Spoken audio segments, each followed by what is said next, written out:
Que Dieu te bénisse au nom puissant de Jésus-Christ. La parole de Dieu déclare: ne vous conformez pas au siècle présent, mais laissez-vous renouveler dans votre intelligence pour pouvoir connaître, comprendre quelle est la volonté de Dieu, ce que Dieu attend de chacun de nous. Vous voyez, nous sommes dans la saison, dans le mois où vraiment tout enfant de Dieu, né de Dieu, puisse conformer sa vie à la parole de Dieu. Parce que celui qui est né de nouveau, celui qui est né de nouveau, c'est une personne qui est passée des ténèbres à la lumière, de la vie de péché à une vie de justice. Cette vie qu'il obtient par la foi en la personne et en l'œuvre de Jésus-Christ pour lui à la croix. Et Jésus est venu pour nous donner une nouvelle vie, une vie nouvelle, une vie qui est détachée, vous voyez, de ce monde. Parce que ce monde, c'est un système.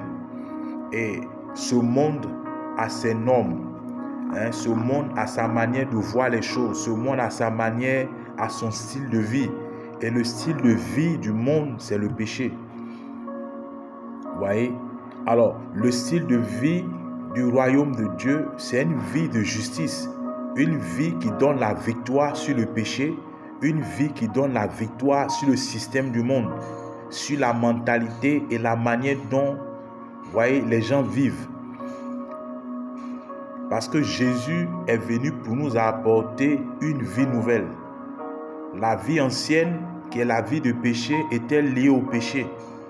Et c'était elle, c'est même encore, même sur cette base, que la sorcellerie et le diable, tout et tout, pouvaient avoir de l'influence et un pouvoir sur notre vie. Mais le fait que nous ayons reçu Jésus, ça nous donne une nouvelle vie. Une vie nouvelle. Il dit, ce qui est né de la chair est chair. Ce qui est né de l'esprit est esprit. Donc, celui qui est né de l'esprit, forcément, il vivra la vie de l'esprit. Et la vie de l'esprit, c'est une vie de justice. Et c'est une vie qui est orientée vers les choses d'en haut. Ce qui concerne le royaume de Dieu. Il a une autre manière de penser, il a une autre manière de voir. Il voit comme Dieu, il parle comme Dieu, il agit comme Dieu. Parce que la parole de Dieu déclare: soyez des imitateurs de Dieu. Vous voyez? Alors, c'est dit, nous sommes dans la période des fêtes où beaucoup de gens se livrent à beaucoup de choses. Des choses parfois infâmes. Vous voyez? À l'immoralité, à l'adultère, à la fornication, à l'ivrognerie. Vous voyez? Alors, en tant qu'enfant de Dieu, je crois que pour nous, c'est plutôt la période où nous devons nous attacher au Seigneur et même la période de pouvoir apporter l'évangile, la parole de Dieu à toutes ces personnes-là. Leur donner cette bonne nouvelle que Jésus-Christ est mort pour eux et il est ressuscité pour qu'eux, ils puissent avoir une nouvelle vie et qu'ils ne soient plus esclaves. Vous savez, tout ce qui domine un homme, vous voyez, ça fait de cet homme l'esclave de cette chose. Voilà pourquoi Jésus a dit, il dit que celui qui se livre au péché est esclave du péché. Mais de la même manière, Jésus est venu pour faire une chose.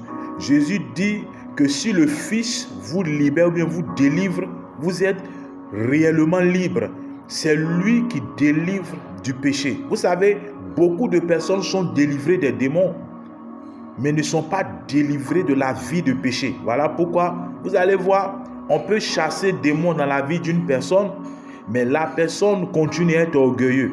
La personne continue à avoir un caractère bizarre, c'est-à-dire la vie est l'expression de l'ancienne vie. Mais Jésus est venu donner une vie nouvelle. On doit être délivré de l'ancienne vie parce que la Bible dit que nous avons été crucifiés. Qui a été crucifié? Nous, notre vieil homme, notre vieille nature, celle que nous avons héritée par la désobéissance à Dieu. Cette nature qui est rebelle, qui dépend d'elle-même, qui est suffisante d'elle-même, Christ l'a pris, il l'a crucifié à la croix.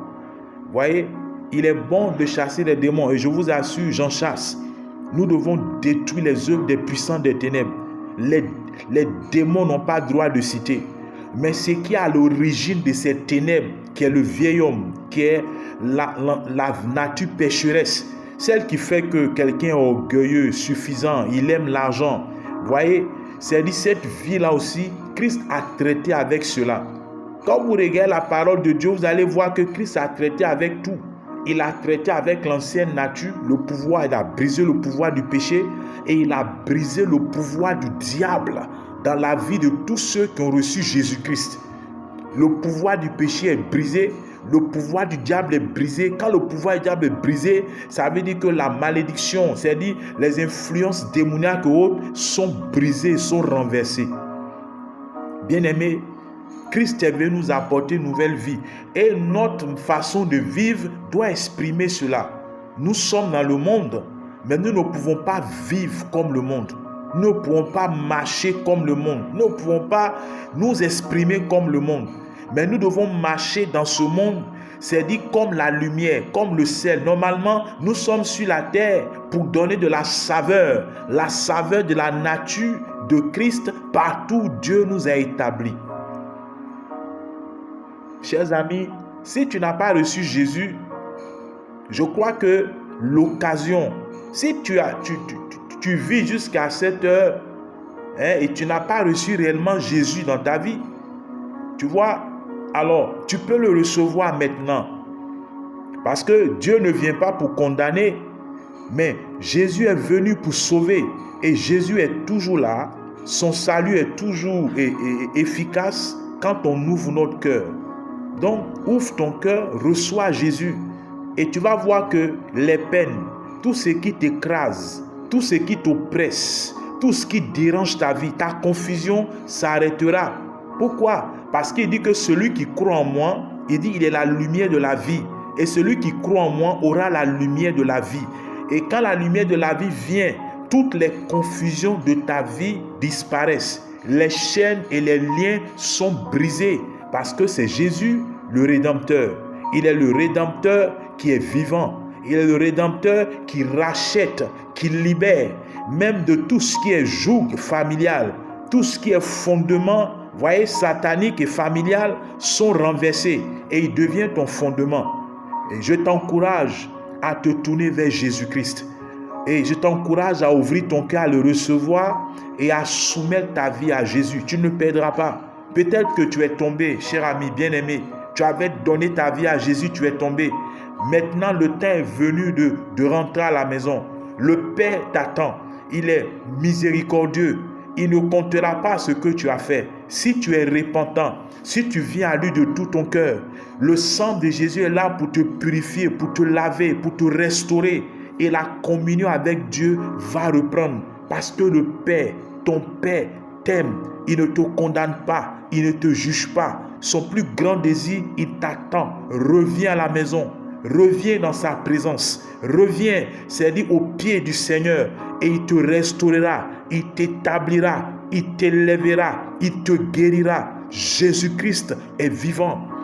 Et dans le nom de Jésus, pendant que tu écoutes, je prie que le Seigneur te visite. Je prie que la puissance du Saint-Esprit te couvre. Je prie au nom de Jésus que tu sois guéri, que tu sois libéré, que tu sois restauré et que le Seigneur sèche tes larmes. Au nom de Jésus-Christ, sois béni.